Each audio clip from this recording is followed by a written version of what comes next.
Rugby in Zimbabwe is classified as an elite sport given that most schools in the high-density areas are only starting to participate in the sport in recent years, meaning to say more people are getting exposed to the sport. This is Fans of Africa, where we celebrate sports by giving fans a voice. My name is Christian Kwaramba, and today I am meeting arguably Zimbabwe's #1 rugby fan, Dzidzai Chidumba, in a bid to find out what makes him enjoy the sport. Follow me.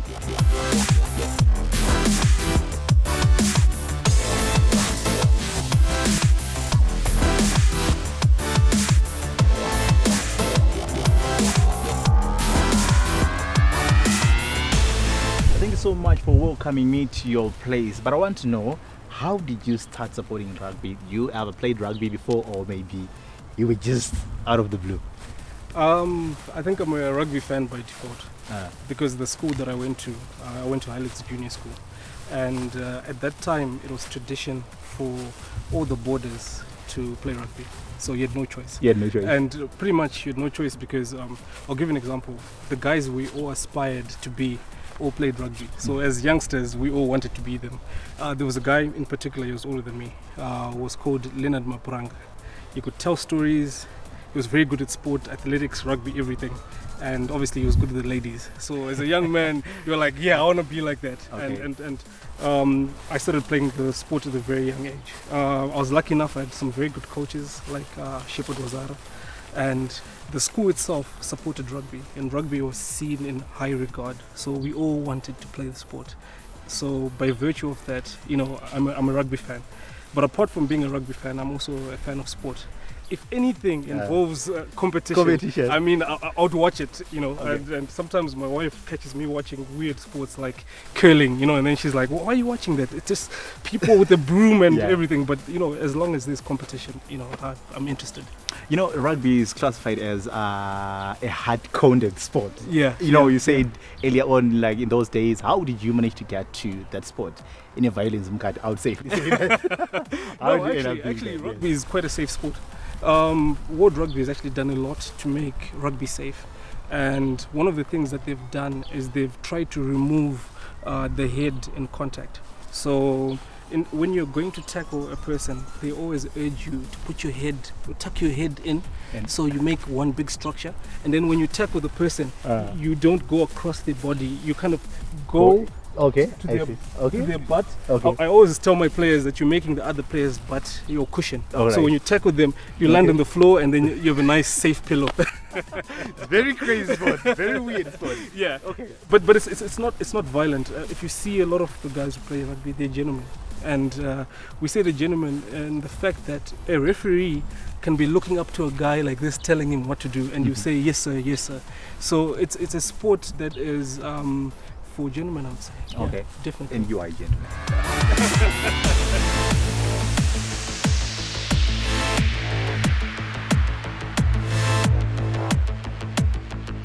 Now, continuing with our conversation, so coming to you, Dzidzai, we can talk of Zimbabwe and our Zimbabwean teams doing well in Africa, but not so well getting to the Indonesian scope. What would you say when it comes to the performance of Zimbabwean teams in African region, talking of teams like Namibia doing well as competitors? Can we talk about that one?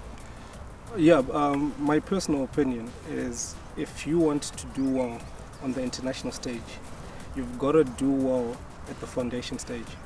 And if we're not getting that foundation right, there's no way that we can pray that when these guys are older, they're going to beat world-class players. It's impossible. So what we need to do is we can't take shortcuts. We've got to look at it and say, how do we get from A to B? There has to be a journey. And we need to start when the kids are young. We need to start training them in the proper way of tackling, defense, attack. By the time that they are adults, these things are second nature. So a coach doesn't need to start coaching players who are underbaked.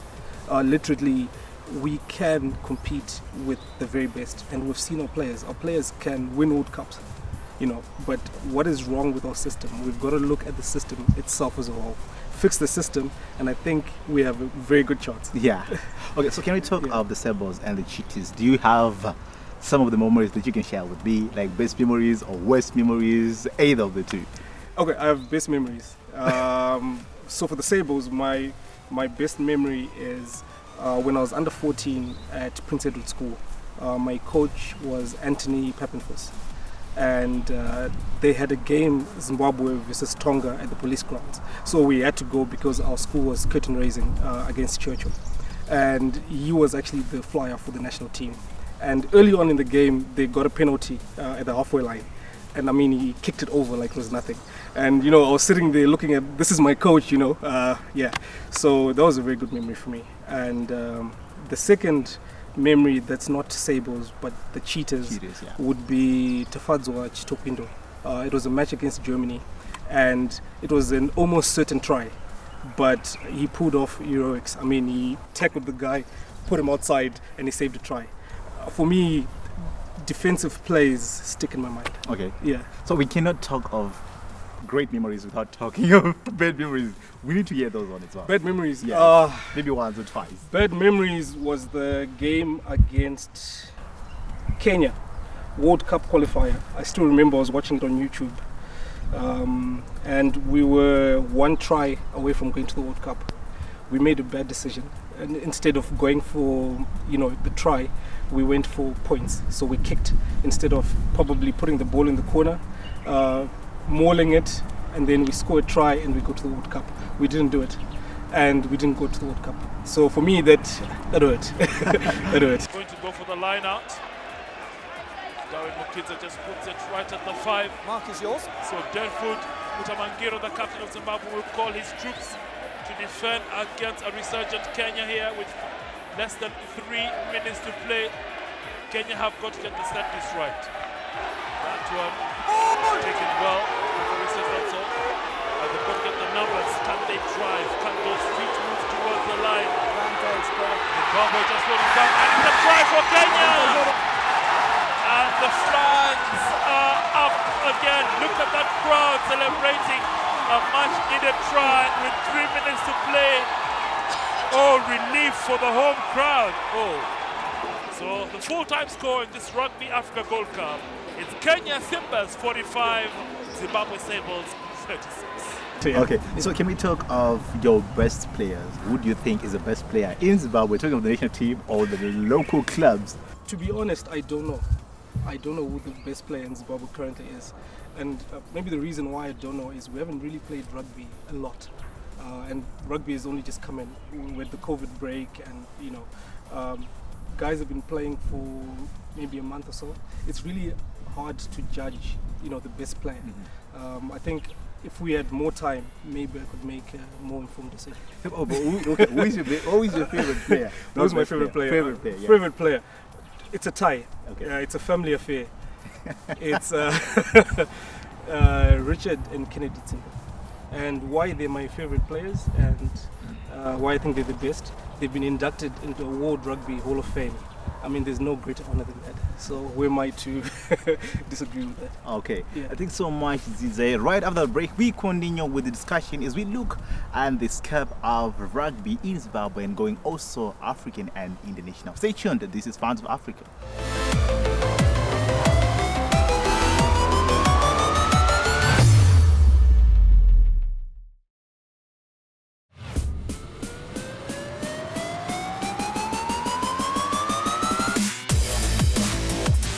Welcome back and still watching Fans of Africa. You know, Zimbabwe is known for producing world-class players.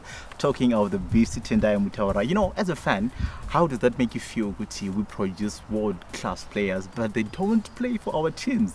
They only do it on the international side. Okay, it makes me sad because you think Tendai Mutaura is a World Cup winner. We could have been the ones winning the World Cup. Exactly. You know, but at the same time, you have to understand, if you don't have your systems in order, the people who have their systems in order will take those people away from you, especially the best players. Really, really good players want to play with good players. I mean, it's across every sport. So if the really, really good players are in South Africa, the really, really good players in Zimbabwe will go to South Africa. So we've got to change our mentality, as I'm saying. We've got to try to be World Cup winners, and we'll retain more talent, because who doesn't want to win a World Cup?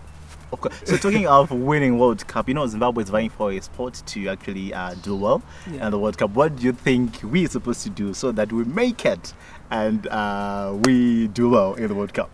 Okay. So as a fan, I'm going to be praying we go to the World Cup, because that'll be changing for our rugby. It'll change everything in our rugby. You know, for sponsors, for interest in the game, and then you have to look at reality. What are other teams doing? It's not like other teams are not doing anything. They're also wanting to go to the World Cup. So as Zimbabwe, we mustn't live in a bubble and think we're alone. No, we're competing against others, right? So we've got to outcompete them, and outcompeting them doesn't always happen on the day. It's this whole journey from grade 3 all the way to national team. Okay. If you can't beat Namibia at under 14 level, it's very difficult to just turn up at national team level and beat them. You understand what I'm saying? Exactly. So I pray that we go to the World Cup, and I wish the boys well. I'll be backing them throughout.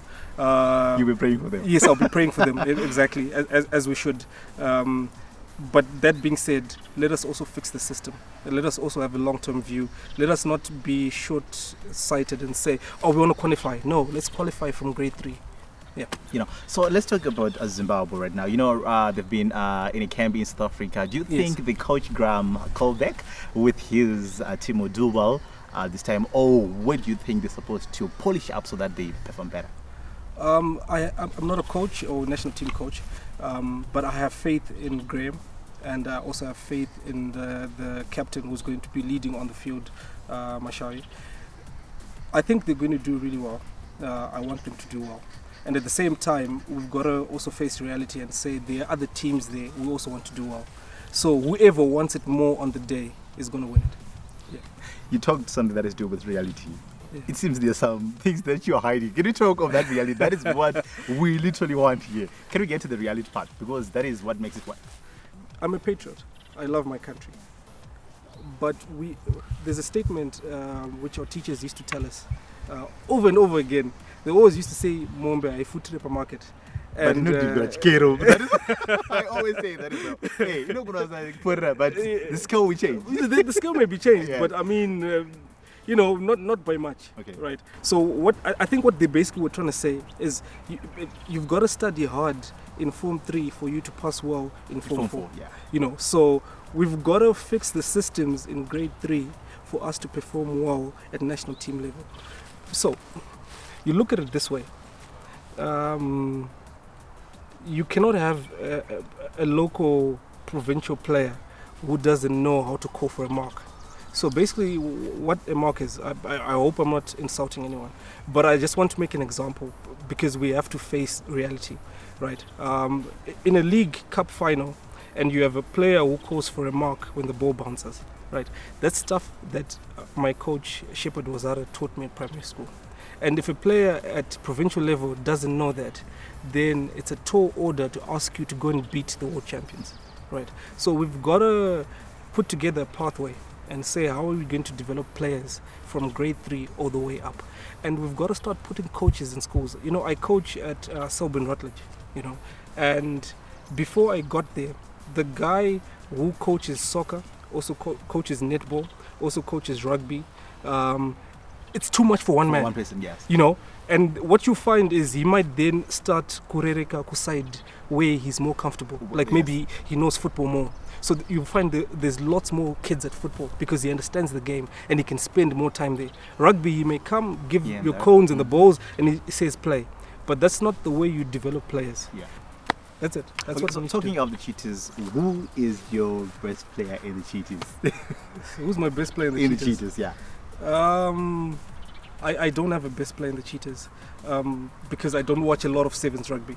No, that's another problem. Why is it that you don't watch a lot of it? Do you know sevens rugby is different from 15s rugby? Okay. It's actually a totally different sport. Okay. If it's not just rugby. How is it different? It's for one, you don't have you know, like as many players on the field, so the game is more expansive, you know, and you don't have more players to rely on. Certain things, when you kick the ball, when you're 15 players, is different from kicking the ball when you're, you know, 7 players. It's a game that I actually don't quite understand yet. I'm trying to understand it, but I didn't grow up playing sevens rugby. I grew up playing 15s rugby. Yeah, so you can look at it and you actually see these are totally different sports. So for me to say best player, I'll be disingenuous because I don't quite understand yet what makes the best sevens player. Although I can appreciate we have guys like Stopindo, he's very fast and he's very good in defense, as I said before. You've got youngsters who are coming up. I'm looking out for a guy called Carlos Matema. He has very good potential, and there's a guy called Gamuchirai Niketai. He was a fullback for the Tigers, and he's got a long pass, and his pass kind of reminds me of Ian Robertson, because Ian Robertson was a great innovator. So there's a game they played against, was it Transvaal? When he got the ball, he didn't pass it, the normal way that you're taught to pass. He saw that there was an overlap, right? So what he did an American football pass. He chucked it like a quarterback. It got to a guy called, I can't remember his name, and then he passed to Raymond. Try. Hello, my name is Dzidzai Chidumba. I'm a fan of rugby.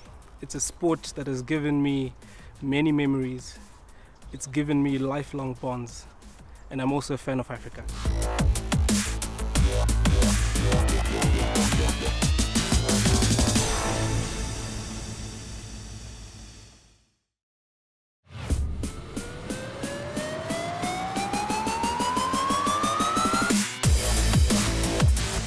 Still catching up with rugby fans, I'm joined by Takuzwa Gerald Mwayera as I get to know what makes him a rugby fan. Gerald, what's up?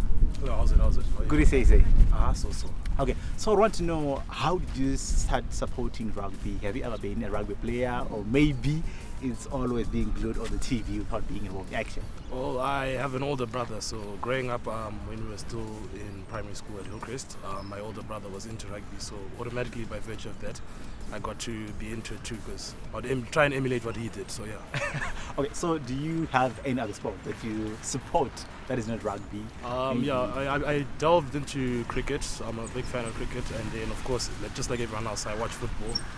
Big Manchester United fan, unfortunately. Okay. Yeah. Okay, so when it comes to the world of rugby, which one would you say is your favorite team, your Indian national team? International, definitely Yes. the Springboks, South Africa. Why South Africa? I thought you were going to say maybe okay, why South Africa? Well, they made me actually fall in love with the sport growing up from that young age. I always used to see like the story, the Invictus story basically, because as someone who was born in the 90s, when South Africa won that World Cup, it was a story that resonated with me. The whole Nelson Mandela story, the triumph, coming together, the Rainbow Nation. So you actually mentioned that you like the Springboks a lot. So when it comes to clubs, do you also support clubs in South Africa? Yes, absolutely. And your favorite club would be? Well, it's between the Stormers and the Sharks. I've got a bit of a mixed viewpoint on that, having been someone who went to Durban for a bit for rugby, so it's a bit complicated, but definitely my heart was with the Stormers. And unfortunately now the Sharks have taken most of my Stormers players, Khaleesi, Itzebeth, so forth, so it's quite difficult. Definitely between the two. I'm actually picking some things that you are more of a fan to international teams, other clubs. When it comes to Zim Rugby, can we talk of Zim Rugby? Where do you think we are kind of lagging behind, maybe as clubs or maybe as a team of Zimbabwe when it comes to rugby? Well, I feel our local scene is lagging behind mainly because of the fact that there's no rewards program for people playing locally. So it's different from like where if you look at players when they're based overseas and whatever, if they get the call up, then it's kind of difficult for someone to actually want to stay in the local scene, which is a problem that's also seen, and it's affected South Africa as well. If you look at South Africa now, they're playing the United Rugby Championship. Their local rugby has diminished quite immensely because of that, because now when South Africa started under Rassie Erasmus to get foreign-based players, people now go to foreign-based countries to get more money. Okay, so we can talk of the Sabres, talk of the Cheetahs. They are actually looking forward to be playing their qualifying games later this year. What would you say, as a fan, what would you say if we improve this, maybe our teams might do great so that it will be seen on the international landscape? Well, I'd say that generally speaking, I'd say that there's been a vast improvement in our international rugby. We can speak of the Cheetahs. I like the fact that they're bleeding in the young guys now, giving them a shot. Yeah. And then we look at the Sables as well. There are a lot of young guys, the likes of Aaron Juma, who are given a spot to go to the Currie Cup that's being played right now. So I feel like, we're on the right track in terms of improvement.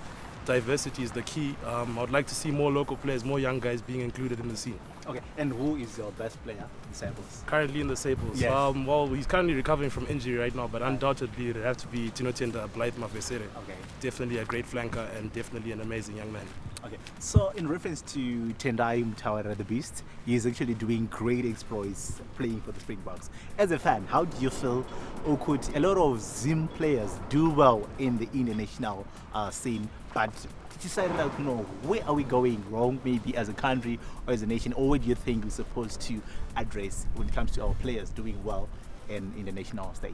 Well, it comes back to the reward system that I was alluding to. So currently, even the ordinary Zimbabwean who's not a rugby player, if you're given an opportunity to go and excel at something outside of Zimbabwe, you naturally would rather do that because the reward system is greater, quality of life is better. So you can't really fault someone for leaving Zimbabwe if they get that opportunity.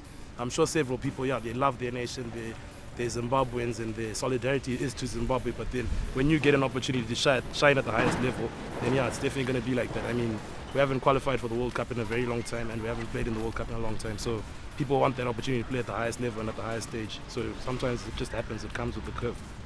So talking of our lady cheaters as well, I don't know, women are now doing great also in the world of rugby. Do you see them qualifying for the World Cup? If they are to get there, what is it that you feel like, as a fan, if they do this, they will do great?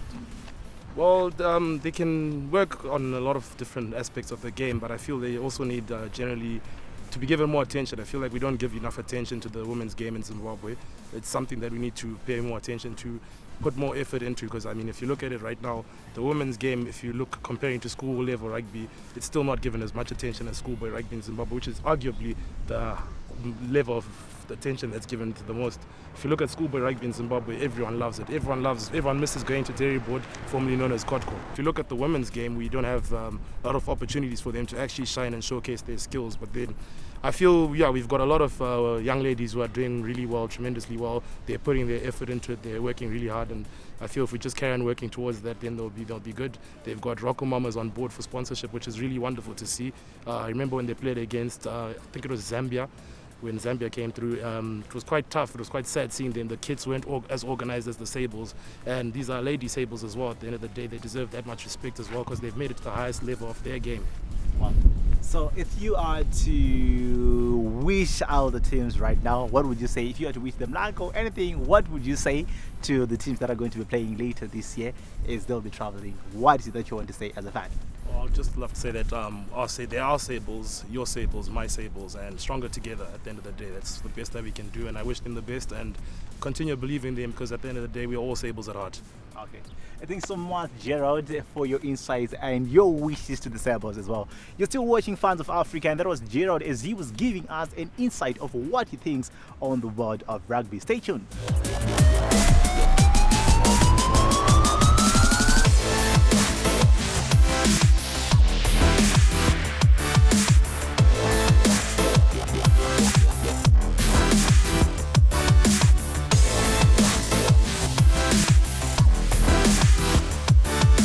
As a female rugby player, it's very disappointing. The lack of support is very disappointing.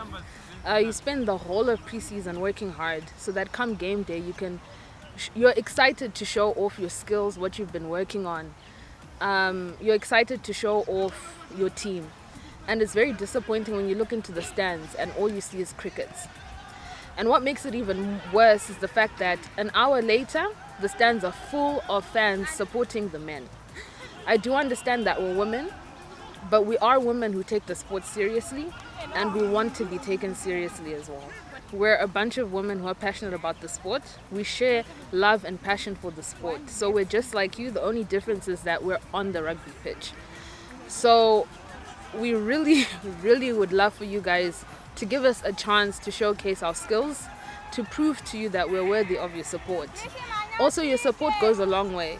Right now, we have issues with player welfare. We have issues with trying to get players outside, abroad, but we're not able to do that because we don't have support. So once you guys support us, you'll help us advance the sport and you'll also have the opportunity to enjoy the sport more. But we've got to support them, and we can't treat them as girls shouldn't be playing rugby. No, these guys are good. They actually have potential to win you things. So support them the same way you support the guys. yeah, balance. Yeah. Thank you so much, Dzidzai, and everything that you've been saying pertaining rugby. You know, I was joined by Dzidzai, who was my fan of the week, as we are talking about rugby. You know, with the lady rugby running rampage, thrashing all the African teams. We look forward for their great exploits on the international stadium. We also rally our support behind the Sabres and the Cheetahs, who will be playing for their qualifying tournament in France later this year. Thank you so much for watching Fans of Africa, where we celebrate sport by giving fans a voice. Till we meet again next time. My name is Christian Kwaramba. Be kind to one another. I'm out.